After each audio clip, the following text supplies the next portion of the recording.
Today's episode of the Ramp It Up podcast contains explicit language and may not be suitable for all audiences. Listener's discretion is advised.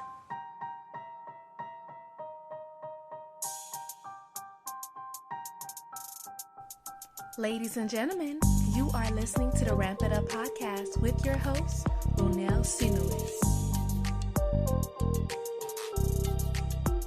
Are you ready to ramp it up? Ramp it up, ew! Hey, yo, ramp it up, B. Girl, ramp it up! Ramp it up! The Ramp It Up podcast. Hey, you need to ramp it up. Ramp it up. And we are back with another episode of the Ramp It Up podcast. I'm your host and your favorite Zoe on Wheels, Ronell, just in time right before the Christmas holiday with another episode. Today is the 23rd. Yes, the 23rd. The eve of Christmas Eve. The night before Christmas Eve, I guess.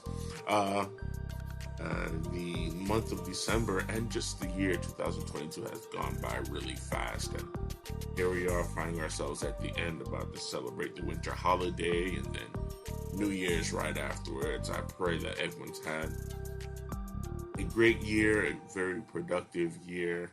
I pray that Santa and your parents and whoever, your loved ones, bring you all the wishes and gifts that you want for the holiday this year. Going to see if I can sneak in one more episode before the end of the month to close out the year. But for today's episode, we're going to cover the Artemis 1 mission that I had the honor and the privilege to participate in Houston, Texas. From December the 8th through the 10th, I spent the time in Texas along with a couple companions of mine, and we had the honor of visiting the Lyndon B Space Center in Texas, and then interacted with the Callisto payload on the Orion shuttle. So it was a great time, and we're going to actually cover two main parts of the trip.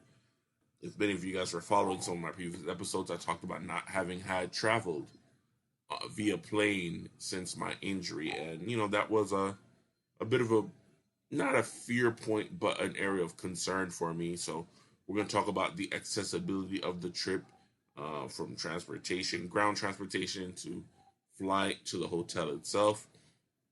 And then we'll cover the actual Artemis mission, and of course the tour around the Space Center. But before we do so, I got to give a couple birthday shout outs. December, we have quite a few birthdays. The first earlier in the month, I got to say a quick shout out to my nephew, Larnell. Shout out to you. He's the first of all 15? I think there's 15 nephews and nieces I got. But he's the first. He's the oldest. On December the 9th, he celebrated his birthday. So shout out to you, nephew. Happy birthday. In a couple of days, she is actually a Christmas baby. My goddaughter, Charlie Daphnis, her birthday is on December the 25th. She is turning 3. Happy birthday, baby girl. I guess at 3, you kind of start to acknowledge that it's actually your birthday. So, Pagan, Godfather loves you. Happy birthday to you. My boy Steve, a little earlier in the month on December the 15th, it was his birthday. Shout out to you, Steve. I had my friend Jessica as well. Her birthday was, I believe, the 8th. Don't quote me. But hey, there was a couple of birthdays in December. Shout out to all the December babies. Happy birthday to you all. I guess that's a great way to close all the birthday shout outs for the year. But coming up 2023, if you guys want to give any birthday shout outs, you know what to do. Just email us at rampituppodcast@gmail.com. Send in any birthday shout outs you may have, or if you want to have any ideas for the show, any guests or any topics you want discussed, or if you just want to tell me you love the show, you just want to reach out, feel free to do so by emailing us at rampituppodcast@gmail.com. Also, by now, I am quite sure you are all following us on social media. We're on Instagram, ramp.it.up.podcast. That's ramp.it.up.podcast. I promise to post more frequently on our Instagram page. It's just been a busy couple months, but that's a great way to catch some pictures and see what we got going on here on the show. Also, on our Facebook page, just search for the Ramp It Up Podcast on Facebook. It'll take you to our page. Make sure to like both pages, Facebook and Instagram. Follow.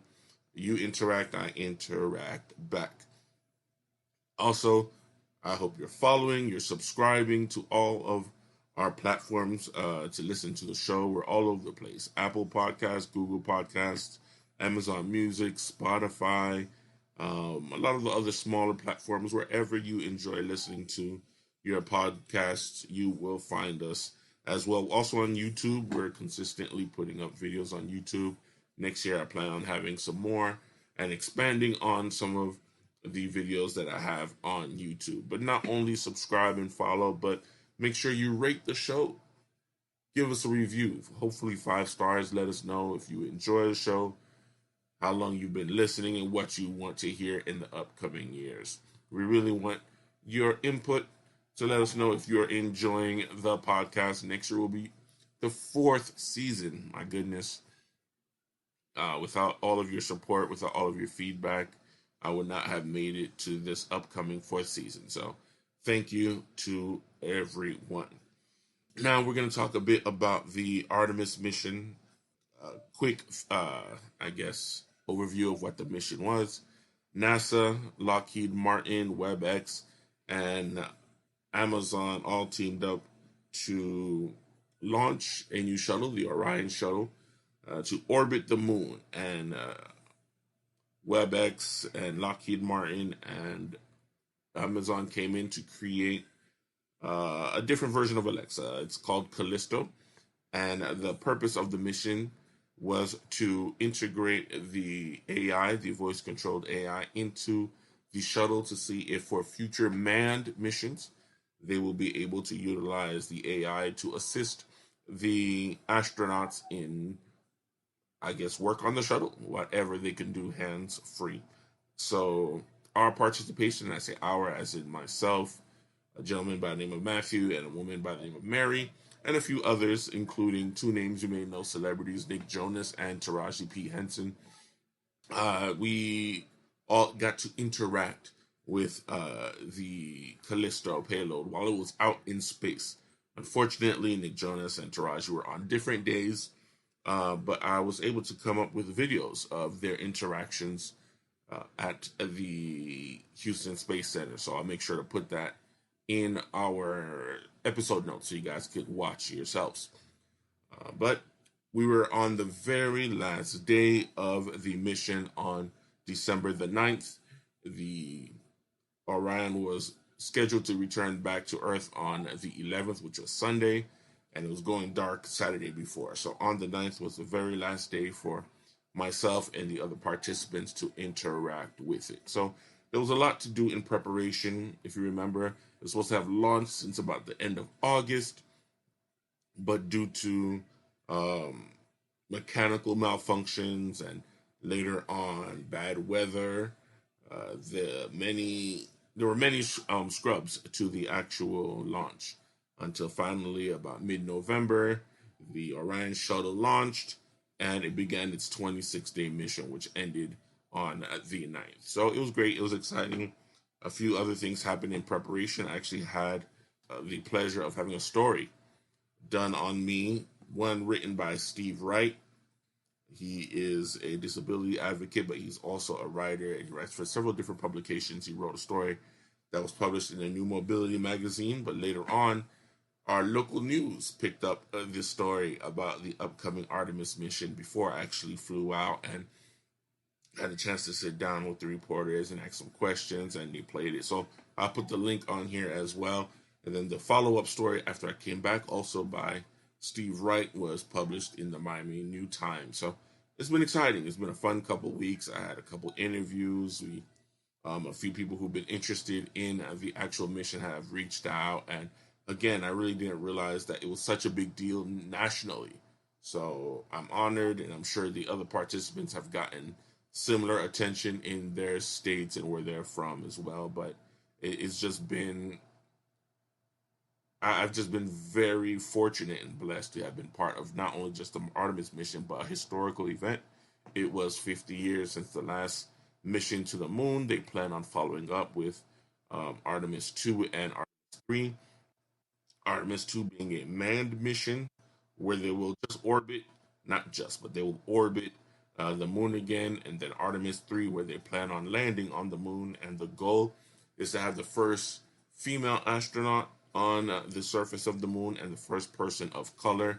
As of right now, we don't know who's been chosen.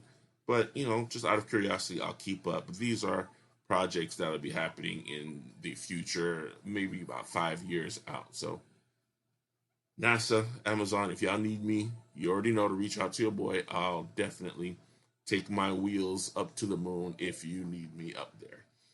So we're going to fast forward a bit. Like I said, we had the news articles and story on the news. But now, December the 8th, we're getting ready to fly out. My caregiver, Miss Marie Chantal, was with us, and a great friend of mine, also an RN, and Natasha Michelle, she joined us on the adventure as well. And to make sure I was okay, of course, as my caregivers, they helped prepare me. And being that it was my first flight, they wanted to make sure I was safe, just from, being up in the air and, of course, transferring from my seat. So for those of you guys who may not know how a person who uses a wheelchair or wheelchair user may fly on the plane, no, they do not let you get on the plane in your own personal wheelchair. So the chair that's customized to fit you and to get you around every day cannot get on the plane as your seat. Some manual chairs can be folded up and put into the cargo area on the plane. Others can be folded up and put into like a closet that's within the flight cabin. But unfortunately, I'm a higher level quad and I use a power chair, which is too heavy and too big to get into the cabin of the plane. So it is stored underneath the plane along with the cargo. That by itself is a huge pain point. It is a fear that many people who are wheelchair users have, giving up their power chairs or just their chairs in general to be put with the rest of the cargo. I spoke with many friends of mine who are wheelchair users who gave me great advice on what to do to prepare for the flight and, to hopefully keep my chair safe. That included labeling it. There are brakes on the chair that when you release them, they don't have to try and drive the chair. They could just push it so it'll roll. So labeling those will keep them from having to turn the chair on. Also securing the headrest, removing it, securing the foot pedals so no one's tripping over or breaking them. And of course the controller, the joystick. So I did everything I could. I put labels on the chair, asked them politely not to sit on it, not to try to detach any other parts, don't unscrew anything, just to put it in manual and push it to where they needed to get it. So I flew United Airlines. I'm going to try to keep this short, but I flew United Airlines. And first thing I want to say is thank you to the staff, the individuals who helped me throughout the check-in process all the way through TSA. I've heard, again, other horror stories of people being searched way too thoroughly, having to suffer indignities by being asked to remove extra articles of their clothing and having more private areas extra searched because they could not go through the x-ray machines. I've heard stories of people being overly wanded, I guess, by the metal detector wand. And thankfully, that was not my experience. We had a little hiccup as far as getting through the line for TSA, but once we got to the front, a few of the TSA agents were very helpful.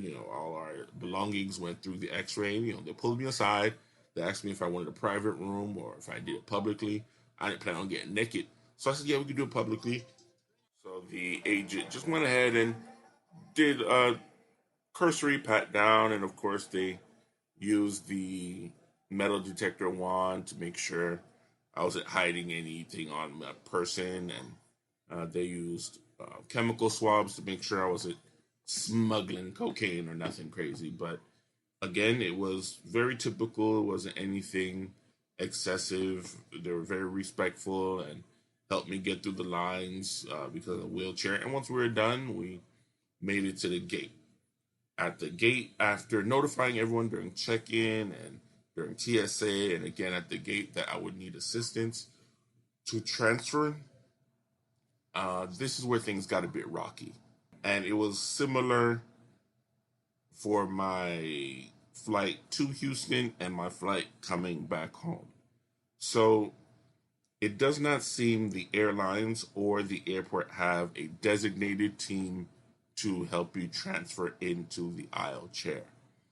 It seems to be whoever is available at the time and can answer to the walkie-talkie will show up. I had a mix of one of the flight attendants, one of the agents that was working at the desk at the gate, one of the people who looked like he worked with the cargo from underneath the plane. He had the whole orange vest and everything, and thankfully my two caregivers were there. So it's a total about like 6 people who all gathered to assist me. And again, the individuals were all very kind, very compassionate, very helpful. They want to make sure I was comfortable and safe.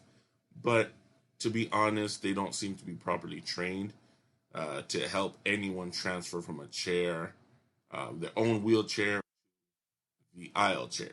Now, I just want to clarify. I'm a big guy, 6'1", about 260. I'm not the smallest guy. I have a C5 level injury, so I don't have full use of my arms and no use of my legs, so I can't really hold on or stand up even during a transfer. So I'm essentially total assist during the transfer. I'll give directions very well, but I can't physically help. So they're not therapists. They're not physical therapy or OT techs. They're not even family members who've been trained to help you transfer. They're just people that are like, look, we could lift and put you into the chair. And coming from my large power chair to the very small aisle chair wasn't easy. First of all, I barely fit on the thing. 2, the foot pedals where my feet should go were broken, so I couldn't get my feet on there. And the straps were either broken or just not meant for a guy my size. Now, I am not huge. I'm not the smallest guy. I might need a little extender for the seatbelt so it straps all the way around my chest, but the equipment they had was not ready for me at all. They essentially just 1, 2, 3, heave-ho, lifted me, took a few tries to get me settled into the chair, and then rolled me into the cabin. They had to carry my feet. Not separately, like you could detach them, but they had to hold my feet up in the air as the chair was rolling because the foot pedals were broken. And when they got me to the seat, thankfully they were able to get me a seat that was able to accommodate my size and height and space for the transfer. Unfortunately, the armrest of the seat didn't go up, so they had to lift me all the way up over the armrests. And then even with that, it's almost impossible to get you fully squared in the seat and sitting upright. So I essentially flew to Houston, slouched down a little bit. I had my own belt straps. Thankfully, I had my gate belts. So we strapped my legs and myself to the chair to hold me in place, and we flew. Again, the flight attendants and the airline staff were very helpful going and coming and in Houston. So I commend them all for their personal dedication and their ability to adapt to situations. But United Airlines, Miami International Airport, the Bush International Airport, they all need to do better with their policies and procedures because you don't feel secure. And even after all of that and transferring and getting into the seat and then getting off, you're still concerned that your chair might break or fall off while they're putting it into the cargo, or just get lost. So it's a lot of concerns that you have to kind of deal with when preparing for the flight. Overall, if I were to give it a grade, I would give it a C minus. The staff get an A for effort, but the lack of procedures and the ability to make you feel safe, like you're traveling, is just not really there. And in fact, I'm in no rush to travel. Like, as much as I want to use my passport, as much as I want to get back to traveling and visiting family and taking other work opportunities, I just didn't feel safe and comfortable enough during the experience. I pray that it improves and that I start feeling a little bit better about it, but I am in no rush until something changes and I can get onto the plane in my own chair and just get strapped down like we do in ground transportation. To round out the transportation aspect of it, the vehicles that were all prepared for me by Amazon, they were all on time, all completely accessible. The drivers were very good, so I have zero complaint on that point. And the hotel was amazing. Besides the fact that it was a very nice hotel, it was very accessible. The room was great. The one thing I would say is, as technology continues to progress and we're getting more into a different Alexa or voice controlled devices and AI, it would be great if like the door locks and the lights and the television, different things like that can be integrated into your phone device or a tablet, so when you check in you can use them. That way, I can watch TV on my own and turn it off on my own and turn on and off the lights instead of waiting for my aide or someone else to come into the room to do that. But otherwise, I had the roll-in shower. There was great space in the room to maneuver even in my wheelchair. The Hoyer lift was waiting for me in my room, so that was great. They removed the risers from the bed, and for those of you who don't use Hoyer lifts, you have to literally roll it up under the bed so you can position the person well. In Orlando, I did not think about that, so that was difficult. But this time we made sure to ask for them to remove the risers, so like little wooden blocks, so you could roll underneath the bed. And both beds in my room did not have the risers, so I was able to maneuver safely and get into position.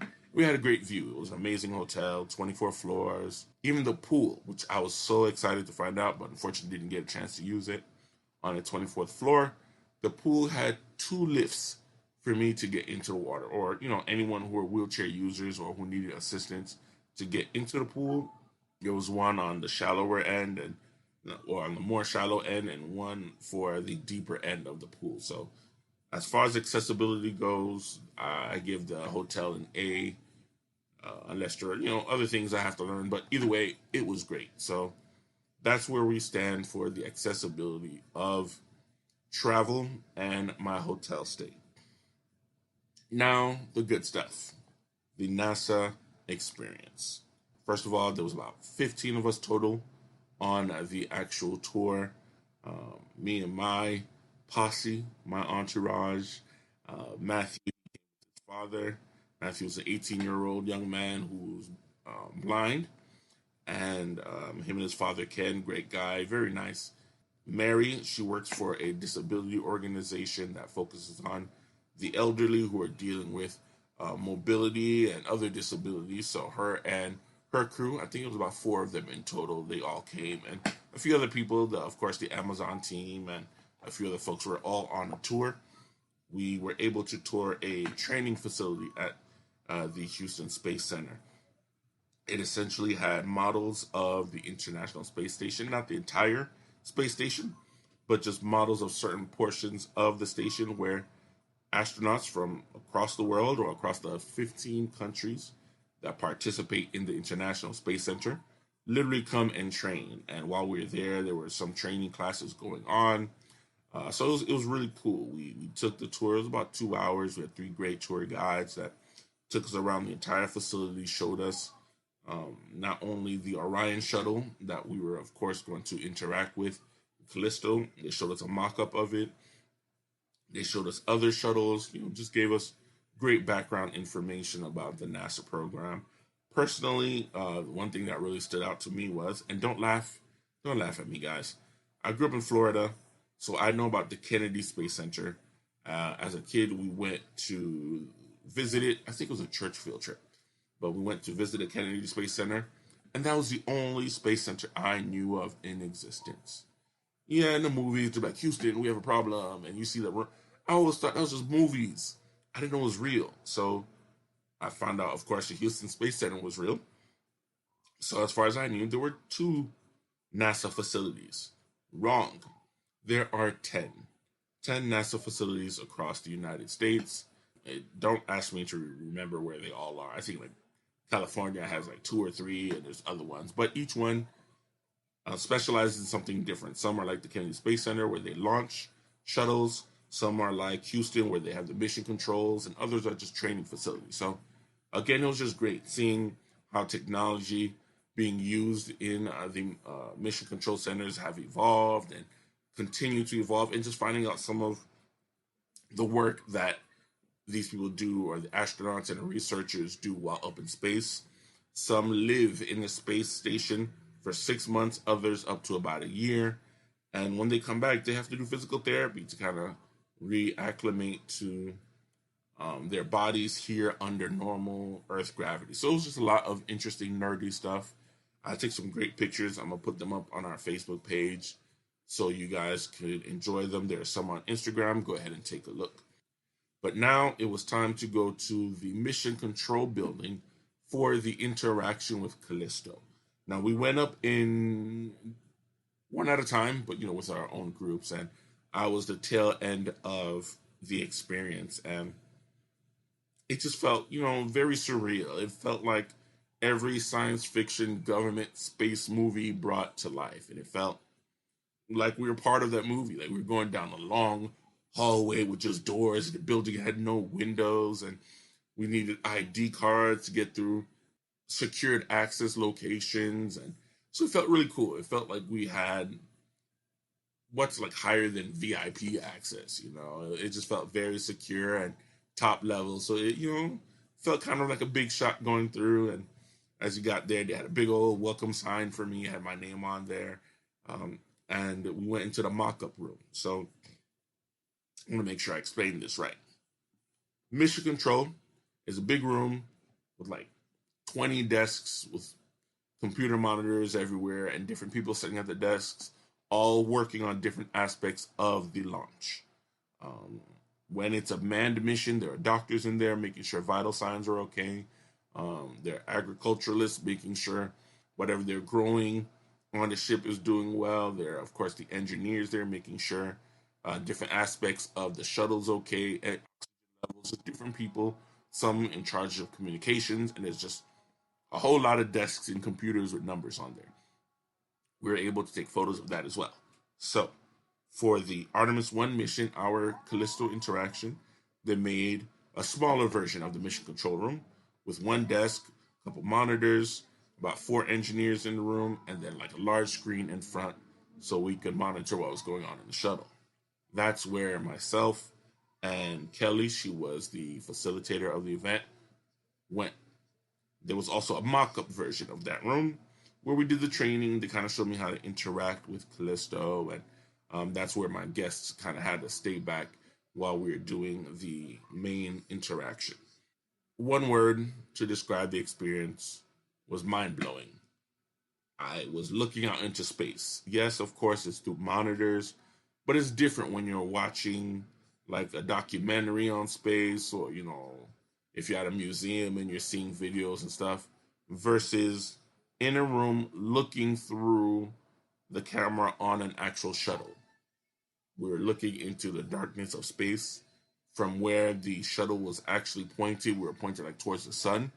So even though you see the darkness of space behind it, but you see like the brightness of the sun just shining into the shuttle, and you got to see the actual Callisto mock-up, and they had it set up where we asked specific questions. The scenario was, the day in the life of an astronaut, what you would do. So you kind of wake up and, turn your lights on and check the oxygen levels, make sure your thrusters and your fuel's doing okay. You want to check your position relative to Earth, how far you were from the moon, essentially just your daily check of the systems. And then from there, we gave different commands to the light settings and different things inside the shuttle.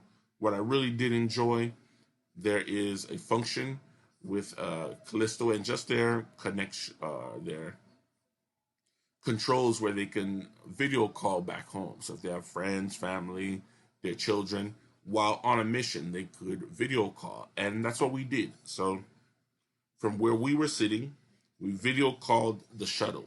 And because they have cameras in the shuttle, we got to see our faces on the tablet that's within the shuttle. So we kind of like video called ourselves in space. So it was cool hearing our voices and seeing our likenesses out in space. And like I said, it was a short interaction and it was exciting. Oh, a funny part. So because I have this lovely deep baritone voice, apparently Alexa could not pick up the tone of my voice because it matched a lot of the background noise that was happening in the shuttle. So I kind of had to speak in falsetto whenever I had a command for the Alexa. So I'd have to be like, Alexa, turn on the lights. Yeah, it was a little embarrassing, but it was funny. But, it just goes to show that there's always room to improve the technology and see where it's going. And at the end of our interaction, we took pictures and we got the rest of the group came back in, got to see what everything looked like. But the engineers informed us that they were moving the actual shuttle from where it was pointed.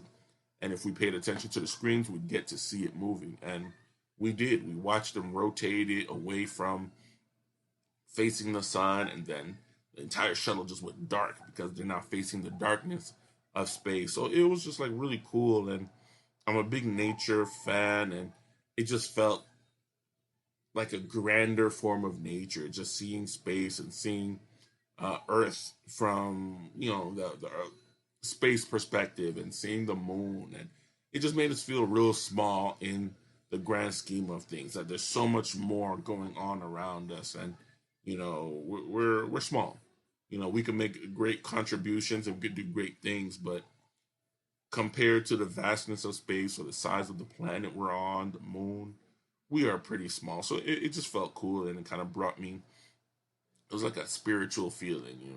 I believe in creation and God, and I was like, man, look at God. Look at all the things he's done, and his creation, and how vast it is. And we are blessed to be able to even study or travel the smallest minute amount of it. And on my side, as a person with a disability, and it just felt great that we were able to be a part of such an amazing experience and a part of history. Again, like I said, this was the first mission in 50 years, and my name will forever be attached to it. So it was just a great experience overall. And we ended up, leaving. We did some more interviews, took some great pictures, and again, I'll put them up on Facebook and Instagram for you guys to check out. But as time is running out here, I just want to say thank you again to the United Spinal Association for choosing me to participate. I had the chance to meet and hang out with our CEO, Vincenzo Piscopo.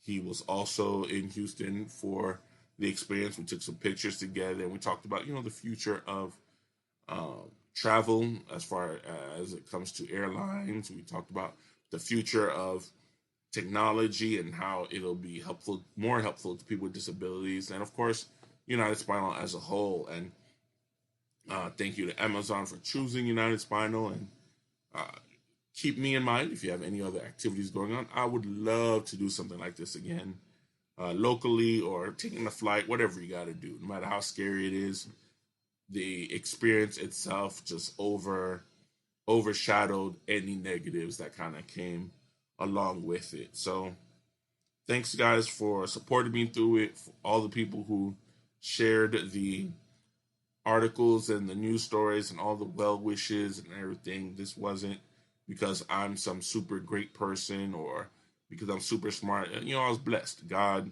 put me in a position, even after my injury, to continue making a difference. And as I close here, I plan on going into next year to advocate more on accessible travel because it's not fair. Ground travel, air travel, whatever it may be, it needs to be more accessible because there are others who want to visit family, who may need to commute for work, or who just want to live their life and travel, but it is so difficult and completely inaccessible for us. Yeah, these folks carried me, but they shouldn't have to do that for their own safety and that of my own. And, yeah, they have the aisle chair, but it can induce pressure ulcers in someone like myself. So we should definitely do more. Because of my exposure, I will definitely do what I can to get my voice heard about travel, and hopefully in the next few years they'll have a solution. But that is it for now. Again, happy holidays to everyone. I'll see if I can sneak one more in before New Year's, but if not, I will see you all on the right side of 2023. Please be safe. Enjoy time with your family, with your friends. That's what really matters. If Santa Claus doesn't bring you anything, just know the good Lord brought you life, and that's what really matters. But until then, everyone have a wonderful day and enjoy your holidays. Thanks for tuning in to the show. Connect with the podcast on social media. Check out our Instagram page at ramp.it.up.podcast or email us at rampituppodcast@gmail.com. Until next time.